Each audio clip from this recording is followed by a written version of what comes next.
Hi, everybody. Welcome to Outside the Sanctuary. My name is Bill Merkh. Today, I have an awesome guest for you. He is an elder at Columbus Baptist Church, and he is also the owner of Bricks and Minifigs Cherry Hill. That's right. Scott Warren, how are you? Good. Thanks so much, Bill. I really appreciate being here today. Yeah, I'm excited to have you. So let's get into the Bricks and Minifig part first. Oh, okay, sure. So I want to touch on that. Right. Here's the first question, and it's going to be hard hitting. So Bricks and Minifigs Cherry Hill is based in Maple Shade, across from the Morristown Mall, right by Mount Laurel. Do I have that correct? You have exactly right. You have pinpointed right where we are. Yep, absolutely. Yeah. Yeah. So why the name Cherry Hill if it's in Maple Shade? Yeah. You don't like Maple Shade? What's up with that? No shade on Maple Shade. No shade. Yeah, no, it's so we're a franchise, right? So Okay. we have a couple hundred stores across the country. You just opened the 300th store. That's right. Good research. Ah, Yeah. Thanks. Yeah, well done. Yeah, so when we start signing up and start deciding where we're going to be, we claim a territory. Okay. The territory was named Cherry Hill just because it's kind of the biggest town in the territory. Gotcha. So where we are in the territory could be any town within a few of each other. So it ended up in Maple Shade. And then by the time we actually got an address, then we had social media with Cherry Hill on it and all sorts of stuff to change it. We thought it'd be more confusing. So Okay. yeah, so we have the fun little geography that you named. Yeah. Yeah. So right across from the Morristown Mall, right by Smashburger, right? Yeah, right there. There's a Wawa in front of us. And Yeah. right there. Yeah. So that's awesome. And I have been in your store, and it is pretty awesome. So do they all, since it's franchised, do they all look the same, or is it, do you get to pick your layout or what? Yeah, they're similar. Okay. But we all pick a different kind of building, different square footage and all that. So they're similar. They all have kind of the cases of minifigures up front. They all have use sets behind those cases. And then they kind of lay out all things a little differently, where the new sets are, where displays are, where kind of fun bulk is. So they look a little bit different, but they all have the same elements to it. So what got you into it? Why did you decide to do this? Yeah, so it was just a combination of all sorts of things as I was kind of leaving full-time ministry, which I guess we'll get into. And yeah, we're going to get into that. Yeah, and then looking for what am I going to do?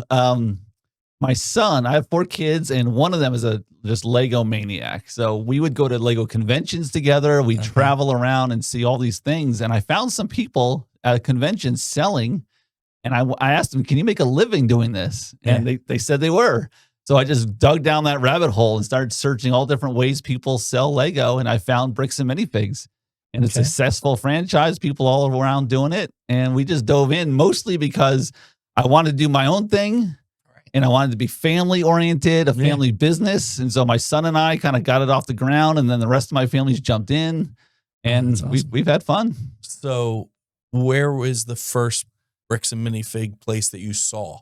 First one I saw was in Richmond, Virginia. Okay. My parents lived down there. Okay. And so I was visiting them, and I went to the store, and they have a great store there. One of the owners is killing it down there, and he gave me a great tour. He's wonderful. Spent an hour with me talking about everything. Oh, that's awesome. And that was the first one I was in. And then we've seen a dozen since then, more than that now. Yeah. But yeah. So what's the closest one to your store? So now when we opened 2.5 years ago, I was the only one in the whole Mid-Atlantic. Richmond was the closest. Okay. But now Manahawkin by the shore has one. There's one in Limerick, PA, which is just west of King of Prussia. Yeah. So we're the 3 of us are kind of the only ones in this general area. And then you get to New York and New England, there's a couple more. Okay. Should we not give them any props? We don't want them going to. You got to go to the right one. There's only one in Cherry Hill. That's right. That's right. The Cherry Hill one. That's right. So yeah. Okay. So we'll pop back and forth. I'm just going to go back and forth between Lego ministry and because I have my sister-in-law Beth is how I know about your store. Except I knew about your store through her. However, I'm an HVAC salesman. That's my real job. And I was in a customer's house, and they had a sign on their wall that said "In Christ Alone," and I said, "Oh, do you go to church?" Right. And they said, "Oh yeah, we go to Columbus Baptist." Right. And I was like, "Oh, that's cool. I like Columbus Baptist." I said, "Who's the pastor?" And they said, "Well, actually, right now we don't have a pastor. There's some elders, and our favorite one is Scott Warren." And I said, "Oh, cool. Like I go to church in Maple Shade." Yeah. And they said, "Oh, Maple Shade's where his business is." And I was like, "What?" Well, yeah. And then that's how this came. And then I went in, and here we are. Right. That's awesome. Yeah. So yeah, but anyway, so let's start out your life. How did you become a Christian? And then, I know you were a youth pastor in Massachusetts, right? Yeah. Mm-hmm. And see, I did a little research. Yeah. Nice. I didn't do bad. And so tell me your journey. Let's hear it. Yeah. Grew up in Connecticut, and my parents were Jewish when I was born. We were pretty strict Jews until I was about 8 or 9. Okay. And kind of a fun story, but a little longer. My dad. We got time. We had time. We got time. Let's hear it. My dad got saved when I was 8 or 9. He had a brain tumor. Oh my God. And that night, he went the night before the surgery. He's laying there, and my mom was a nurse, and one of the EMTs that she worked with was a Baptist deacon. So my dad that night said, call that Baptist guy in. I want to talk about God. So the night before his surgery, he gets saved. Wow. And he accepts the Lord that night. Surgery went great. He's healthy and wonderful. And it stuck. At first you kind of wonder, you're scared. Is it kind of just fire insurance? Right. But no, it stuck. And we started going to the church that Baptist deacon was at, and became Baptist in Connecticut. In Connecticut, okay. yeah. So my mom came to receive the Lord a few weeks after that, and me and my one sister, we were raised there. And when I was 15, youth group and some mission trips and all sorts of stuff, Jesus grabbed a hold of me. Okay. And kind of became born again then. And so at 15, so then kind of journey there, finished high school, went to college in Bucknell University, Central PA, and got a teaching degree, taught high school for a while. And then the pastor of the Baptist church who had moved around, we stayed in contact, and I'm in teaching. And he said, "Why don't you come up here and be my youth pastor? Because we need one. And I know you're thinking about that." Okay. Because we were in touch. Yeah. So I said, sure. So that was Boston. So we moved to Boston. Oh, wow. And there I was a youth pastor of his church, and went to seminary, Gordon Conwell Seminary. Okay. And that's where kind of all that professional ministry stuff really got started. Okay. My wife and I then moved to Muncie, Pennsylvania. Where's that? Muncie is kind of north central PA. Okay. Right along Route 80, Williamsport, Little League World Series. Yeah, right. That part of the world, yeah. So we moved there. And why did you move there? So that's when, after seminary, that was my first church. That was your first church. Yeah, my first church there. Little Baptist church. Okay. Like 70 people. Nice. Fun little kind of country Baptist church. So we had 2 kids in Boston, 2 more there in Muncie. So that rounded us out. Okay. And so that was, started that. That was the year 2005. Okay.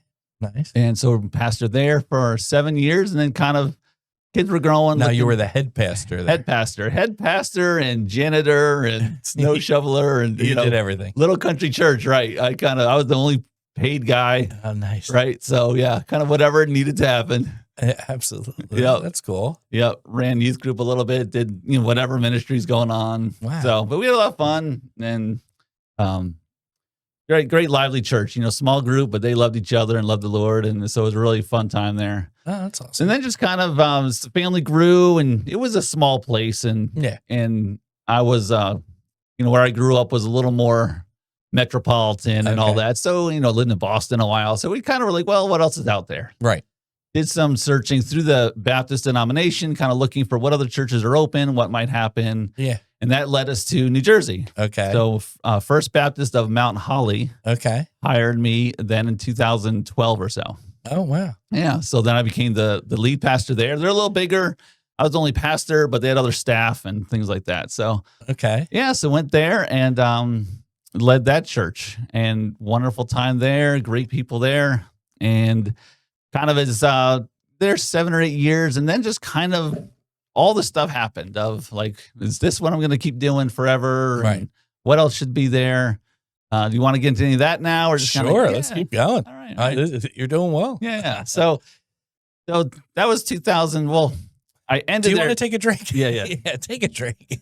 See you playing with a. I know. I don't know. Yeah. It's all good. Okay, Yeah. so you're in Mount Holly. In Mount Holly. Okay. So it ended in 2021. So probably about 3 years before that. Yeah. 2018 or so. So we were just kind of wondering, is this going to be like the rest of my life pastoring? Being the solo pastor was great. As I learned more about me, about ministry, as I grew older and matured helping people. Right. There's just something about solo pastor doing everything. Right. And as the church, when you hit a certain size, I began feeling I was letting things down. Okay. Right. I was doing all that they asked of me, and there was no problems, no conflict. The church was great. Yeah. No drama or anything like that, right. Outside of normal people stuff, but nothing big. But I just felt like there's more should be happening. People needed more attention, or people needed a little more energy in different ministries, and I just didn't have any more to do that. Right. And I think a lot of kind of solo pastor churches of 150 or 125, they kind of run that way. Yeah, right. It's a little too few people to like hire a second pastor. Right. So they might have some part-time people or retired pastors help. Right. But it really, I think a lot of churches run that way, and the solo pastor tries to give as much as he can to each place. Okay. And other people make do. And I think we tell ourselves, well, it's one guy, it's good enough. We're doing okay. Yeah. And I think a lot of churches, I think most of American churches are like 125 or less. Like that's the average. Yeah. Right. And I think a lot of them are doing okay. Yeah. But it's not just whether one person's good enough or not. It's like a bottleneck. I felt like everything got stuck, like with me having to touch it or talk about it or figure it out. Right. And I just felt like there was a bottleneck of energy and efficiency. And again, I not only my own church life, but as talking, when you're a pastor, you meet a million other pastors and conferences and all that stuff. And I just felt like that story was repeated over and over again. Okay. And I got to the place where I didn't want to be that bottleneck. Okay. I just didn't want to live that life. So we talked about, could we hire another pastor or not? And that really wasn't economically feasible. And then you just look at, what are we going to do? And so I just made the decision that I'm going to get out of the way of letting the church find the answer to that issue. How are we going to best maximize our money and our energy and our gifts so we can do the best ministry? So we had a real long conversation about that. I mean, I gave the leaders there a whole year ahead notice. So we really tried to work well to transition. I mean, a year's a good long time. Yeah, that's more than normal when you kind of change jobs or whatever. So we worked through it, and so then I left, and they've done well. They've picked up some different things. That's their own story. But decided to go and just not to be in that way. So as that whole year, well, if I'm going to leave this particular church, what am I going to do? I didn't want to transfer just to another church of the same thing. Yeah, right. Right? Like, why do the same thing somewhere else? And I was also really deeply looking at, what do I do most glorious for God, most satisfying to my own making, that I can pour everything into, all those kind of questions that a lot of people ask about careers in general. Right. And I'm tying it around to, for me, I also didn't need, in my own just head, I didn't need money to be part of the answer.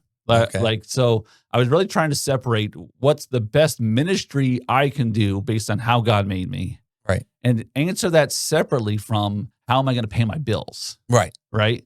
And for 20 years in the clergy world, like anyone else, like it's tied together. Right. Like, we're doing ministry because we love the Lord, but we also at the business meetings make sure they give us, a good paycheck. Like, right. Yeah, you still got to survive. Right.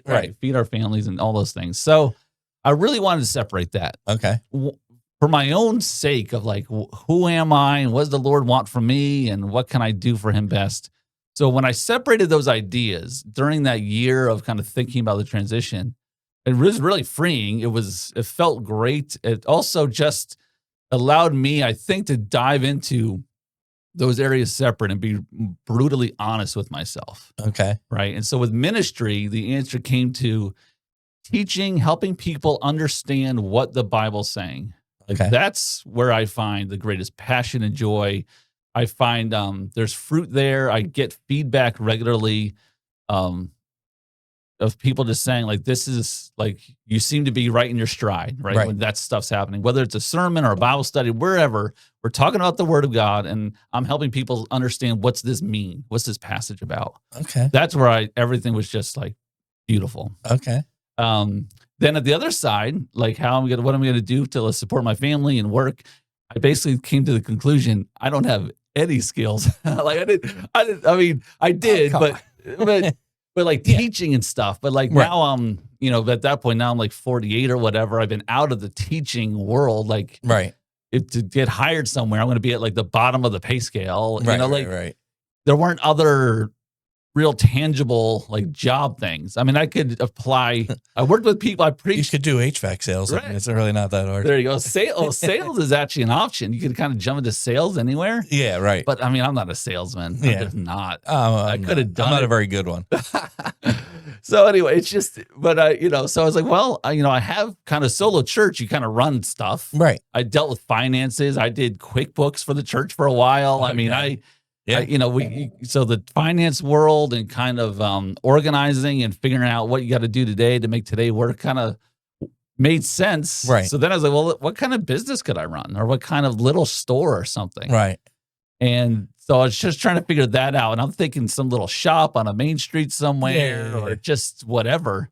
Was looking at franchises because I didn't, have stuff to start with. I didn't have any product or anything. Right. So I'm trying to figure out, what kind of franchise to dive into. And like you said, you wanted it to be family friendly. Yeah. And they really wanted my family to work with me, and is just talking to these vendors at the Lego conventions. I mean, we liked it as a family. And that one son was a nut for Lego. We all liked it a little bit, but it was just a little part of our fun and our family, not crazy, but. So he was the nut. How old was he when he was crazy over it? When he was crazy. So he really got into it when he was like 10 or 12. Okay. And how old is he now? And he's 18 now. Oh, okay. Yeah. So about 10 or 12. We always had a little bit, but he just went nuts. Ninjago, particularly the theme. Ninjago theme, yeah. He loves it. My son, who's 24 now, the producer of this podcast. Hi, Ethan. He was nuts when he was a kid. Okay. But he wanted to do it as fast as he could. Well, I don't make too much money, and here, let's get you a set for Christmas, and you're done in 28 minutes. Right. And now I'm angry because, your sister's still opening up the boxes of her toys, and you're finished everything you just got. Yeah.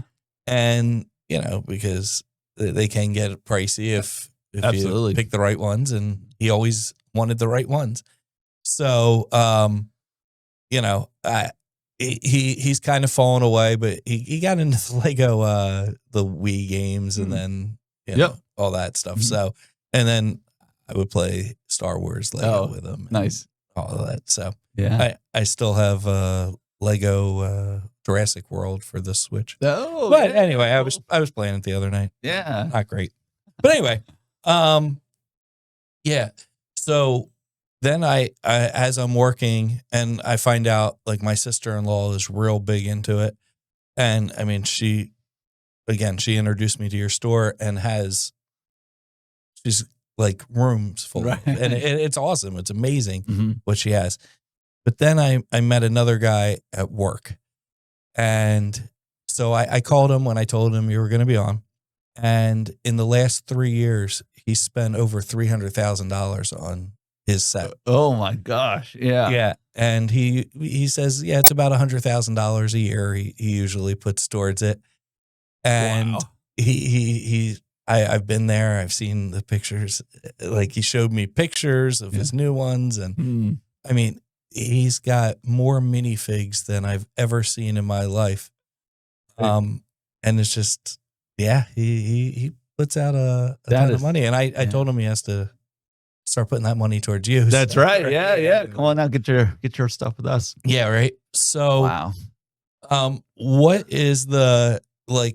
What's the benefit to coming to your store rather than buying it online? Yeah, sure. There's got to be lots of benefits. I mean, absolutely. I mean, the new in box is kind of what it is, and it's from it's the current stuff Lego sells. We sell that too, same prices and all that. But we have a lot of the retired things. And so part of what it does online is our prices are fair, usually better than online world, but it's very equivalent or fair for sure there. But the big thing is Lego, when it's retired or the older stuff or the minifigures, like they get played with. Yeah. They all start out usually in a kid's hand or teenager's hand or something, and they get played with. And it's plastic. It breaks, it cracks, it colors.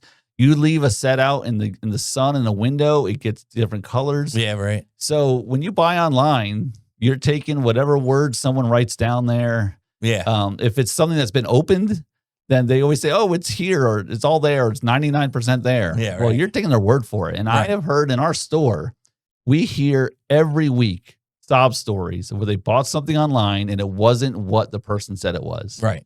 If it was the whole set, it was yellowed because of the sun, or it's a $100 minifigure that's got a crack in its torso, and all that changes the value. Plus, it makes it more brittle, breaks down easier.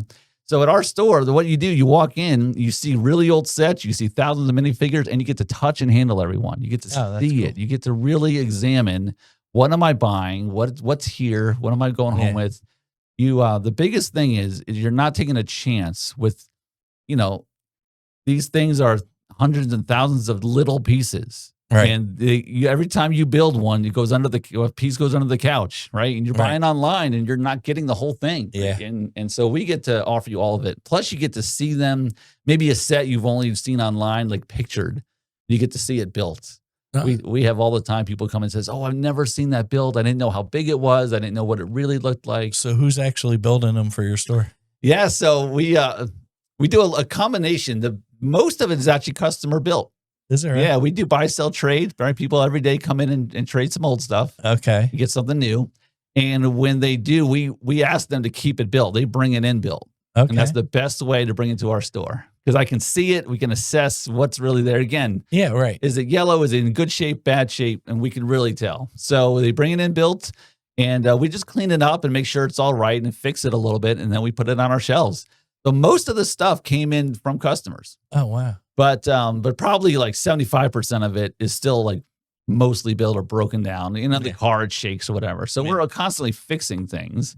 But then it comes in lots of other ways. Some people just bring a bag of pieces and, an instruction book. So my employees, they build all the time. Every day they're kind of building something or fixing it up. Okay. Yeah. I had no problem hiring. It's one of the fun things where you hear some places saying, "Oh, I can't keep anybody." I had no problem. Really? There's plenty of 20-year-olds that want to play with Lego. So, yeah. And now you just said play with Lego. Yeah. And that's the thing that I got yelled at by this guy that spends all the money, that it's not Legos. It's correct. Lego brick. Exactly.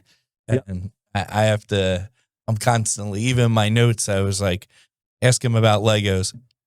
Scribble. That's right. That's a Lego brick. That's right. Yeah. Lego bricks, Lego sets, right? Lego just because modifies. That's the name brand. Yes. Yeah, so I've been saying it wrong for 40 years of my life or whatever. That's okay. You're forgiven. It's okay. Yeah. So you don't build as much. You let your employees do it? Yeah. When we were getting open, I did a lot. Like my house was full of it. Every room, floor to ceiling, I filled side rooms, filled the dining room. You couldn't sit at our table while we're getting ready. Yeah, right. But once we got in the store and I got a couple people hired, my kids, and then now some other people, they do most of it. I mean, I'm really running the business right now, right? I'm doing all the other stuff. And so I actually don't get to play with Lego nearly as much as I wanted to. So are you more of a purist, or do you like to create your own stuff? I'm a purist. Okay. Yeah. For two reasons. One, I just really like what they've done. The engineering behind it, they're geniuses. Yeah. So I love what they do. But secondly, I actually I've tried a little bit. I'm actually just not great at it. Like my we call mocks my own creation, right? Yeah, okay. My mocks are pretty basic. Okay. There are 10-year-olds who make it better than I do. I just not that great at it. So some people have that creative artistic skill with Lego. Yeah. I just don't. So I don't try too much, but I love what they make. Okay. But my son, my son is 18 now. Yeah. He does that. He does his own mocks. He makes some cool stuff. So he's really into. And do you sell that, or is that just for his own? Just for himself. fun? Yeah. Okay. We don't sell any mocks. It's just hard to price and figure out. So everything we sell is a Lego design. Oh, that's cool. Yeah. We don't sell any mocks now. We display a couple, and we're going to have later this year, probably in the spring into the summer, we're going to have some mock competitions at the store where people can make something and display it, and other customers can vote what they like most. Oh, I like that. And like the winning mock in each age category will win some prizes and stuff. So you talk about ages. What's the difference in adults versus children getting these? Like, what is the age? Yeah. Because again, the guy that I work with is, sure, almost 40, I think. And my sister-in-law is 51. Right. Or 50, sorry. But yeah. Yeah. So the coolest thing is we see this all the time. We'll see a family walk in, and there'll be a 9-year-old son and a 32-year-old dad and a 60-year-old grandfather. And all three of them are buying their own Lego set. Oh, that's awesome. Yeah, we see it all the time. It's multi-generational, and we see the dads and sons playing, and grandfathers and grandsons and granddaughters playing together. So it really hits the whole spectrum. And Lego's done a great job of building some very artistic sets that the adults go for. Which is usually like Big Ben and Titanic and stuff like that. Right, things like that. The big Millennium Falcons from Star Wars and things. And then there's tons of animals and cars and police and fire. And now, of course, the flower botanical stuff. And there's so many different kinds of sets, so it really appeals to every age, both genders, really well. But I would say like 60% of our customers are between like 6 and 14 years old, right? Okay. Like that age group, both boys and girls. But like parents are coming and buying for that age group, right? That's probably 60%, and the other 40%, I don't know exactly how it splits. Maybe 15 to 20 of that is like people that have just turned adults, like 20 to 25-year-olds. Now they have adult money. Yeah, right. All their teenage life, they wanted the big sets and they couldn't afford it. Mom and dad said, no way, that's too expensive. Now they have their own job for the first time. They come in and buy the big sets. So tons of those 20-somethings that's awesome. Buying their first big Lego. Yeah. And then the other half of that 40% is, adults in their 30s, 40s, 50s and up. Yeah. That are buying sets, adding to their collection. They have a room in their house or a basement like your friend where they put all the shelves in there, and they made it all look really nice with lighting, and they display their sets really nicely. Yeah. I do go into houses and I see it. That's what I do for a living. Right. Again. So you see it, and then you always think, the guy that actually collects this would have been a way better person to match up with. They don't say on their thing like, my heater's down, but I also collect Lego. Right. Yeah. Right. So you just go in there. Like me, I'm anybody with music. I'm always looking at the record. That's cool. That's my different. Nice. And I hear you like loud music. Is this true? I do like loud music. Yeah. What are you into?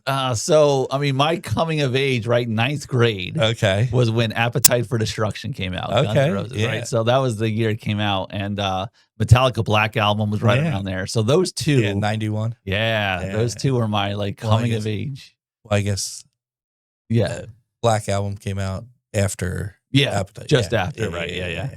So, but within, close to just. So that's those, right. This is a church podcast. That's right. That's right. Those two, that's what took me off. But then, so those are my favorites, Metallica and Guns N' Roses. Those, but those from those high school days. But I like all the hard stuff. There's back in the 90s, some of the Christian metal, like Deliverance, Tourniquet. Those are both Christian metal bands. Yeah, I don't know. Yeah, so they were 90s bands that sounded like Metallica. Okay. Kind of like that. So back then there weren't, internet and stuff like that to go find places, right? You had to go to a Christian bookstore, and they had all like the music there, and you could put on headphones like this and listen to some stuff. They let you do that in Christian bookstores because there's no other place to hear this at all. Right. So I would go, and they'd have all of this like Michael W. Smith and Amy Grant kind of stuff, and Sandy Patty, like tons of it.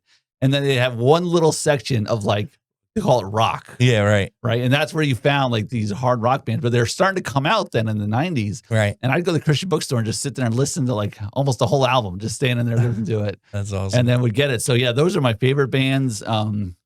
But then I got, secular, like Rage Against the Machine kind of stuff. Right. And that led me down the road to, like Anthrax was big then. And I got into some of that stuff. Yeah. Yeah. So, yeah. Yeah, I'm not as heavy. I'm more the, grungy, Mm-hmm. that grungy or old, That's cool. Beatles. Yeah.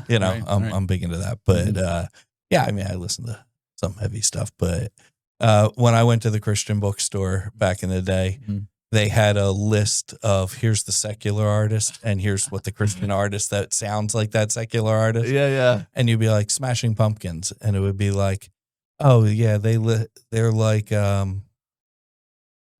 Newsboys. Oh, that's what it was. And I was like, no. No, they don't sound anything like you. I know. That would literally, I would go down the list and I'd be like, no, I don't hear it. No, I don't think they did a great job. They were trying to help, I think, those Christian bookstores back then. Yeah. But they didn't really, I don't think they really knew music that well. They're trying to help. Yeah. But yeah. But we're going to get into more stuff on the other side of this break about Columbus Baptist Church and all that fun stuff. So we're going to take a break. We will be right back. You're going to have to sit there and listen to the church commercial. So here you go. Welcome to Emmanuel Baptist Church, where our focus has been building strong lives in Jesus Christ since 1925, right here in Maple Shade, New Jersey. With 2 Sunday services at 9 a.m. and 11 a.m., you can choose the time that works best for you. And if you have children, our Greenhouse Kids Ministry and Nursery are available during the 11 a.m. service, so you can worship without distractions. But that's not all. On Sunday mornings at 10 a.m., we offer Sunday school classes for all ages. And if you're looking for a midweek pick-me-up, we have a variety of events on Wednesday nights. For more information on all of our programs and events, visit our website at ibclife.org. Follow us on social media and check out our weekly bulletin. And there's one more way to stay connected with us. Download our Church Center app. With this convenient app, you can stay up to date on all of our events and register for programs. Emmanuel Baptist Church, building strong lives in Jesus Christ.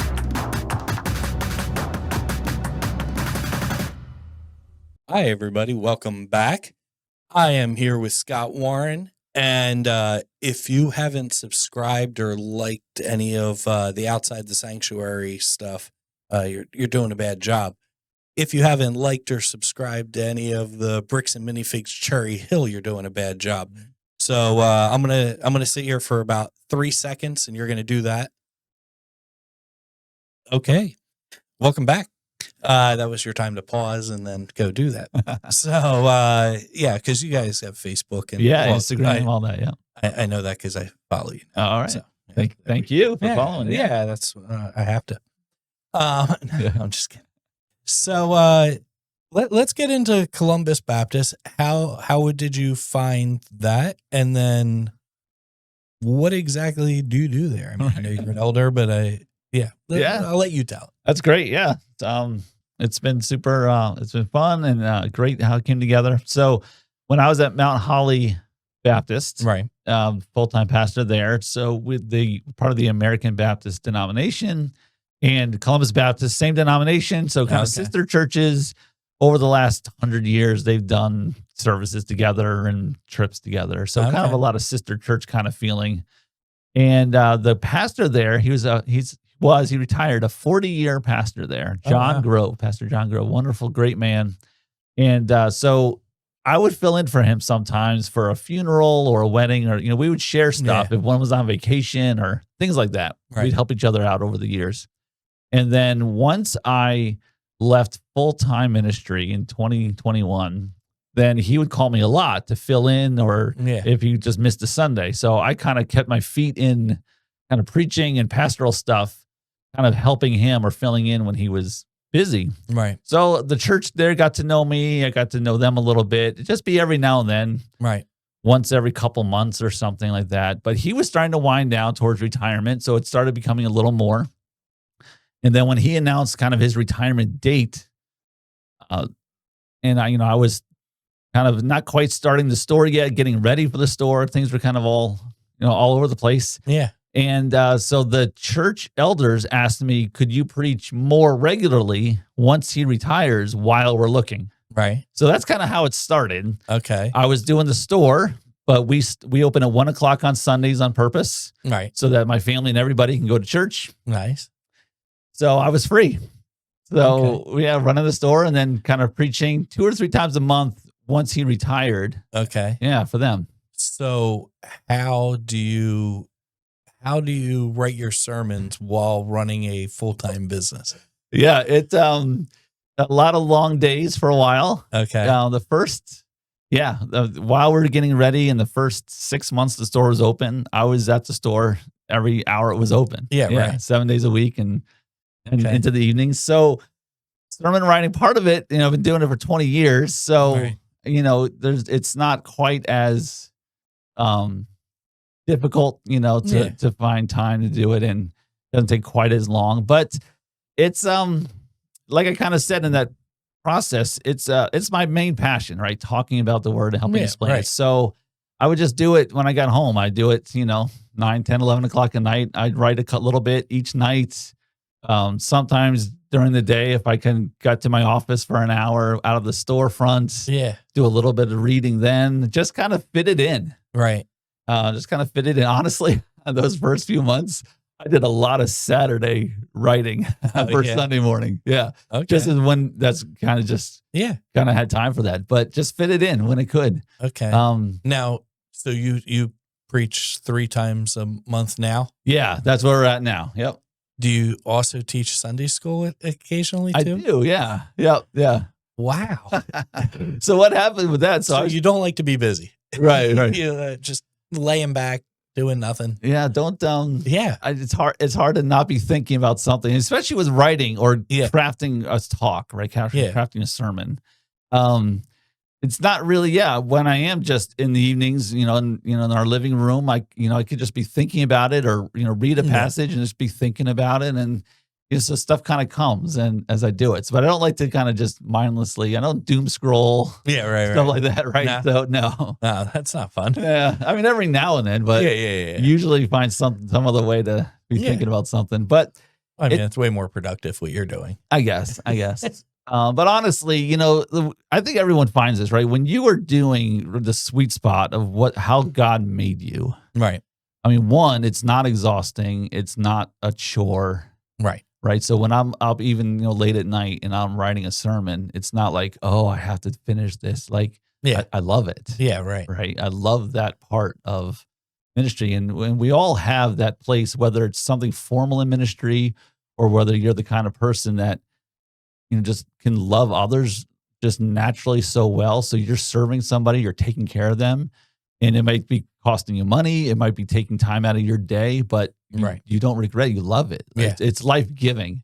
So, right. It's those things where you might physically exhaust yourself, but you feel more alive because you're doing what you should do. Right. I mean, I think all of us, I think God has that for all of us. Ministry shouldn't be hard.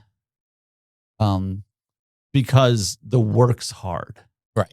Ministry gets hard when there's, persecution or troubles or people's sinful stuff gets involved, and that makes it hard.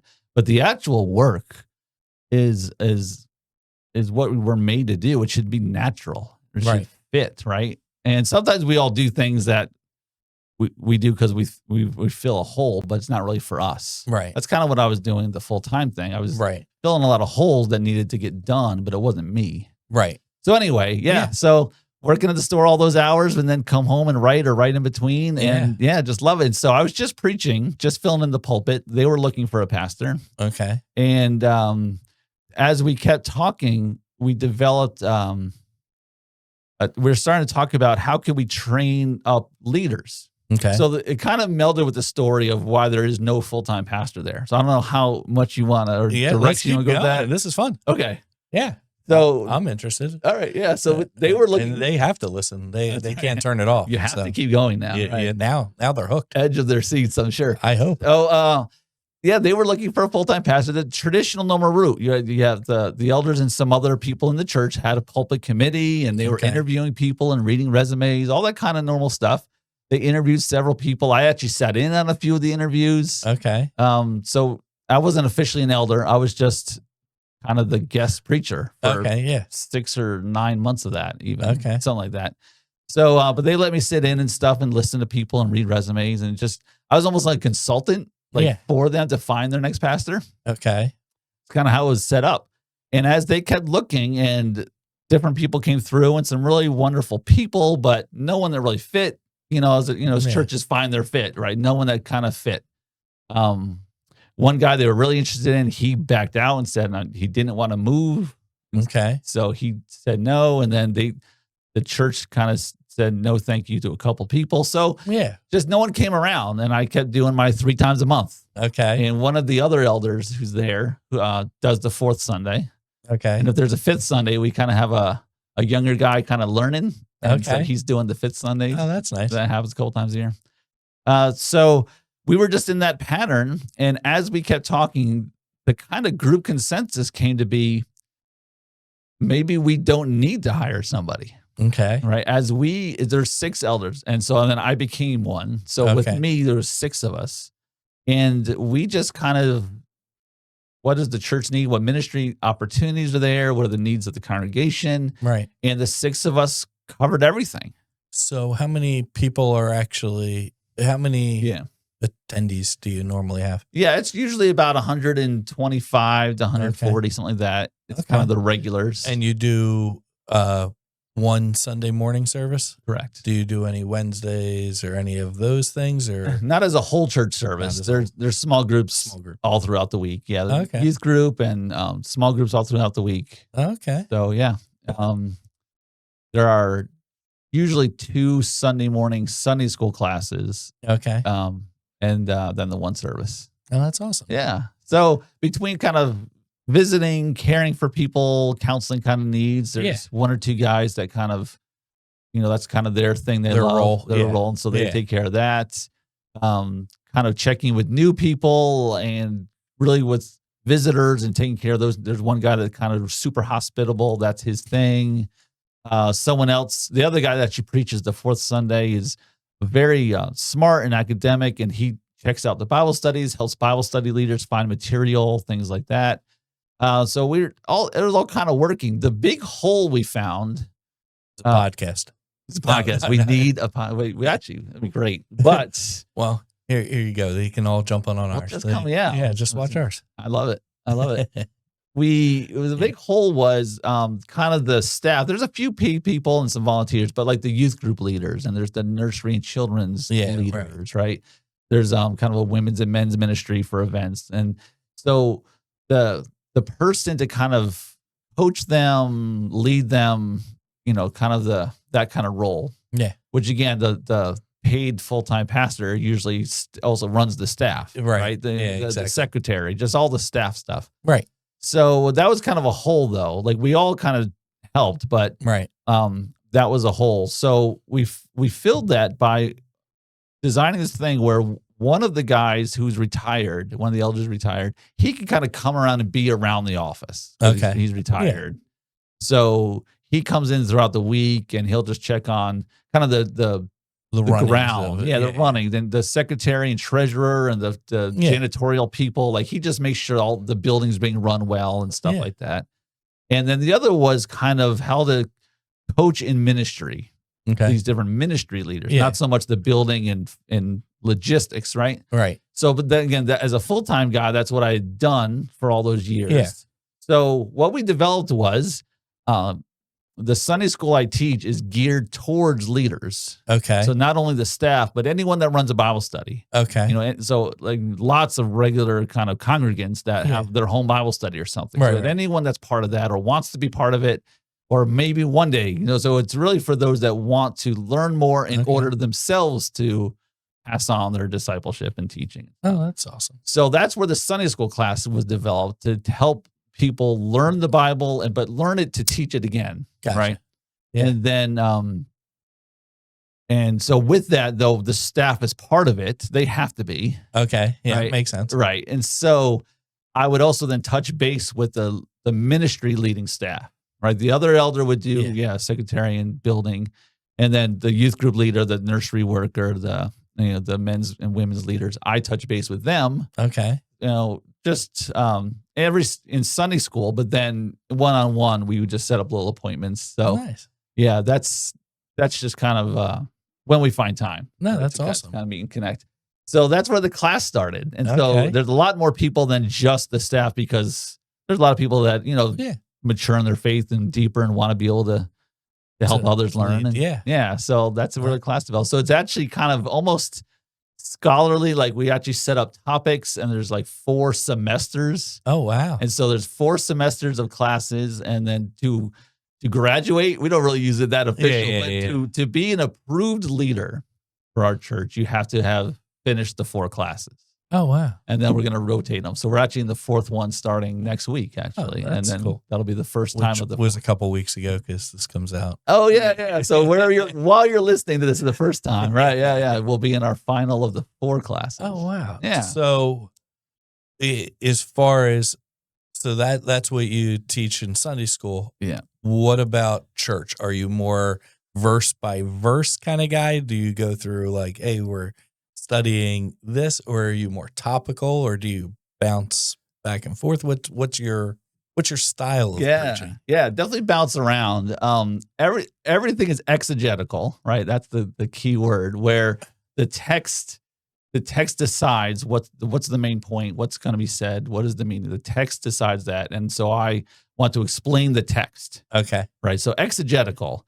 Some people mix up the words, but exegetical. I can't even say it. Yeah. So I pick a text. There's one main text, and I teach what that text says. Gotcha. However, choosing the text sometimes is what people mean by verse. We'll pick a book, like we've gone through earlier, like the whole book of Ephesians. Right. So we just went. So that was the text each week till we finished it. Okay. So that was in the sense of verse by verse, but I really like passage by passage. Okay. Because the verses are like, we've made those up. Like, right. Yeah. Like when Paul wrote Ephesians, he didn't break it up into chapters and verses, right? Correct. So to say verse by verse and to spend so much time on one, I feel like you might even be doing a little disservice, because it wasn't a single thought. Right. It's a sentence that fits in a paragraph, right? Correct. So anyway, yeah, there's a lot of just discussion on this out there, right? So I love it. There's a ton of it. And I, being the thing I love the most, I've got a lot of thoughts and opinions on all that. That'd be a great podcast some other time. Absolutely. But so passage by passage, right? Like a whole paragraph or the whole thought that the writer had. So I kind of go that way. But sometimes we do a whole book, just one after the other. But a lot of times we'll do topical. So we'll study, like right now we're studying, what is the church? Okay. What is the church? So what does the church have buildings now? Like, what are we doing? What does the Bible say the church needs to be? Because we have a lot of stuff that's just tradition or what we like, and we make it fit our cultural patterns. Right. But the Bible does talk about church. What does the Bible mean when it just says the church? So now we're jumping to different books of the Bible. Okay. So in that sense, that's what I mean. Topically, the topic is the church. But when my style is, though, find a passage that talks about it and then just teach the passage still. Okay. As opposed to some people will want to teach about the topic, and they use verses to support their teaching, their thesis. Yeah. Right. So I think that's a huge difference. And it's just, in my opinion, dangerous to have my thesis and let the Bible be proof texting it. Yeah. Because I'm not as smart as the guy who wrote it. So fair. Yeah. So I really, while we want to teach on a topic, we do an exhaustive search. What does the Bible say about the topic? And then we go through those passages. Gotcha. And those passages, when you really study them independently as the whole passage, then you get the broad idea, systematic idea of what did God mean about church? What did God mean about marriage? Whatever the topic is. And I think you get a really good idea about it, but you see it from all the angles that the Bible really means if I don't just pick the ones that teach it about what I think it is in 21st century America. Right. Yeah. So now the other fellow that does the once a month, is his style similar to yours, or is it a completely different style? Because we have two pastors here. We have our head pastor, Pastor Vince, and then we have our assistant pastor, Pastor Greg. Yeah. And both their styles are different. Now, Greg's now been here for over 10 years. Vince has been here for 30 some years. And I can see Greg's style turning a little bit more into Vince's. I don't know if I'm the first one saying this out loud, but I just see the style of their preaching has. That makes sense. So part of it is I decide what's going to be preached. Okay. Right. So like what passages, the topics, we talk about it, in our meetings. I mean, we all share ideas, right? But then they've given me the task and opportunity to actually design. Okay. What are the topics going to be? And how long we're going to talk about each topic, or if we're going to do a book. So it's kind of after we talk about it, then I kind of lead to where we're going to go. So this guy's name is Justin. So Justin, then in a sense, we talk about it. We're very close, but he kind of gets assigned like the passage. Gotcha. Right. Of the next passage that fits in the order. So we stay in order. He goes right along with what I'm doing. He just does the next one. Okay. So the actual, what he's saying and kind of the idea of it is pretty similar. Okay. Delivery is very different. Right. Okay. So actually listening, he has a very different delivery. He is much more, he's much more academic. He does a ton of kind of background research. Okay. And so his is almost be like you're sitting in sometimes you're sitting in a college classroom. Okay. Right. And not in a dull lectionary way, but in a kind of really digging into the stuff, right? Getting into it. Right. So much more of like a teaching a course kind of level idea of it, where I'm more the traditional like exhortation preacher, right? So there's all of that background and the nuts and bolts of it, but my style is then to lead you to like action. This is right because God said this is going to change your life. Your life is changed now, right? That you just heard this, whether it's a physical action or just inside or understanding. Like you are now different because you heard this. So it's much more of the, and I walk around and I'm like a little more active and stuff like that. So just our deliveries are very different. Yeah. But what we're saying and kind of the idea of teaching that passage. Like one thing I'll bring in some other verses sometimes, but not even that many. Like it's one passage and that's what you get for the day. Cause if you keep bringing other things, again, you bring a verse in from that book and from that book, you're getting verses that come out of a different context, right? So like you need to explain that. And then if you explain that, now you're 3 hours long. Like it just doesn't work in my opinion of preaching delivery because each verse has its own reason for being in its place. Right. And even if they're related subjects, I feel like it's a disservice to throw too much in there. So anyway. But you're a stage walker? Yeah, I am. Yeah. I'm all over the place. So is Pastor Vince. Okay. Pastor Greg is not. The only person that it really affects is me. Okay. Because I'm the camera guy. Doing the video, yeah. So if he moves, I have to make sure I have a shot where he's not walking off stage or off camera. Right. And man, he sometimes jukes me. Like he starts to go one way and then all of a sudden he just and he goes the other way. And I'm like, what are you doing? And people just sitting there watching it at home have no idea that I'm sitting there like, and they just see me switch to a different shot. And now it's like, oh man, what are you doing? And what are you juking? The same people at Columbus are the ones I hear from all the time too. Yeah. Like, where are you going? Or don't go this far. Or stop here at least. Or, you gotta, no, he's good at that. Okay. But like he will stay in the parameters. Yeah. But I mean, he has the whole stage. It just there's times where the jukes are what get me. It's where he wants to go over here and then when he does that quick sidestep, he doesn't mean it. It's just his natural thing. Sure, it's just Greg is great. Stays behind the pulpit. Now, usually once a service, he intentionally walks over I think it's just to keep me on my toes. Oh, there you go. Because the whole time he's just standing still. Yeah. And then. Yep.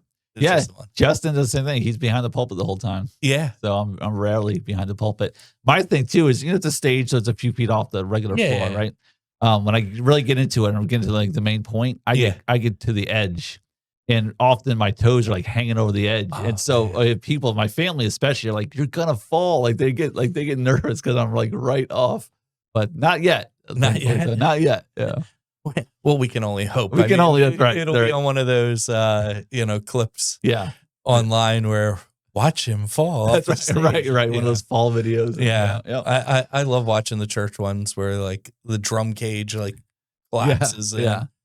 My son's the drummer, so beautiful. I'm always hoping that it'll fall in on him. I'm sure it's gonna happen eventually one day. I am gonna miss You're gonna miss. Yeah, I'm sure it'll happen, but not yet. I don't think about it, but I'm up there, and then all of a sudden I realize like half my foot's hanging off the edge of the thing. But I just You're just into it. I am. I just want to get closer. I want to reach the people. Yeah. So you said 2021. I'm kind of jumping back. Yeah. 2021's where you basically switched over to the church and your job. Right. So that's like right COVID-y. Yeah, right past it. Yeah. So what did COVID look like for you guys as far as like you gave them that announcement the same year, right? If you said you gave them a year, that means you gave it like, hey, we're not coming back. Neither am I. No. Right. Yeah. No. So how did that look for you? Yeah. So we did at Mount Holly, we did as much as we were allowed to by all those kind of statutes. Yeah, so, obviously at first we, just there are like five of us in the building, filming the sermon. Right. And, same here. Yep. So we did that. And then the first Sunday you were allowed to meet outside as a group, right? That was the next like stage. We did that. So we had church outside. It was summer of the 2020, right? So we did that. And as soon as we're allowed to go back inside, we did. So we just went as fast as, the recommendations. You just followed all those. Just followed it all. Yeah. So what happened was it was about August or September. We're back inside. But that's when the elders and I talked. And when I said, let's take time to figure this out. Yeah. And again, at that point, I didn't say I'm going to leave in a year, but I said it can't be the same. Yeah. So it was like August 2020. So we were back in the building. So COVID was still, still on everyone's mind and all that. But we had gotten through the super awkwardness of it. We were back inside. Things were starting to open up. But that's when I said it can't be the same again. Like we're not going to go back to the same. Whether we hire someone, whether I go part-time, even at Mount Holly, that was an option. Maybe I would just do the preaching there, kind of what I'm doing in Columbus. But it didn't work. It just didn't work. Yeah. And so then the Minifigs. Yeah. What year was that? Like when you went to that, right? The Lego. Yeah. Convention. So that when I kind of bought into the idea of doing that store was probably early 22. Okay. Right. So between the middle of 21 and then I was actually working for a company called the Corporate Chaplains of America. Okay. So that is a company that is hired. Chaplains are hired by normal secular businesses to chaplain their employees. Okay. So I was a chaplain and I went to some Chick-fil-A's. I went to some warehouses in Philadelphia. I went to a couple of business parks. Okay. And the owners of those businesses hired our company. And so I was the local one to actually go in. And while people are working, I'd walk around and interrupt their work. And how are you doing today? And what's going on? And I would chaplain employees. So like at Chick-fil-A, I'd walk around the kitchen and talk to everyone while they're cooking their nuggets and stuff. Wow. And then when they would get a break, and then they could meet with me, and I'd sit, in the back of the restaurant and meet with employees when they're on their break. Wow. And just talk about whatever, life and God and So I would go to business parks and they gave me like a little cubicle that was empty and people could come in. And so the owners were allowing their people to have like a little extra long break when I showed up. Okay. Because the owner wanted their people to be cared for. This is a way to care for them and care for them in a Christian worldview. but the owners felt like, they're paying the paychecks. They couldn't tell people like about Jesus because it's, workplace and is that crossing the line? Right. Exactly. So they hired us so we could come in and it would be a separation from the owner, but an opportunity. Okay. So it's a great ministry. It's a wonderful, and they're all over the country. Never heard of it. Yeah. Corporate Chaplains of America. Wow. They're all over the country. They're not huge, but they're all over. Yeah. One of the largest companies that does this is actually Coca-Cola. Really? Yeah. So there's like 10,000 employees at their plants, and there's Corporate Chaplains of America meeting with Coca-Cola employees. Wow. All Chick-fil-A, Coca-Cola, you guys. The Atlanta is strong in them. Right. Yes, it is. Yeah. And a lot of other places. So that was a fun little ministry too. That was really cool. Yeah. Great ministry. Definitely love it and recommend it to anyone out there. As I was doing that though, again, figuring out my own life and who I am. Yeah. Like kind of counseling and just hearing about, your bad day and how to survive that. It's not like that wasn't life-giving. That's not me. That's not you. It's not me. It was a great transition. Okay. Gave me the opportunity to meet a lot of people and again, keep investigating, who I am and what I wanted to do, but it was not me. So I was doing that for 6 or 7 months and kind of said, I know this isn't going to last. So what's next? Yeah. And so that was the work that paid the bills and gave me some great ministry opportunities. I shared the gospel a lot, prayed with a ton of people. So a lot of great ministry, but again, not me. Or it wasn't teaching people to hear the Bible, understand it better, and be able to learn it and teach others. That's awesome. So that's when I started transitioning. Well, what else can I do? Yeah. Right. And then that whole. And here we are now. Here we are. Yeah. Yeah. Well, it was such a pleasure having you on. Yeah. Thank you. You're welcome. Yeah. And, hopefully you guys learned something. If you didn't, you got to rewind and listen to it again.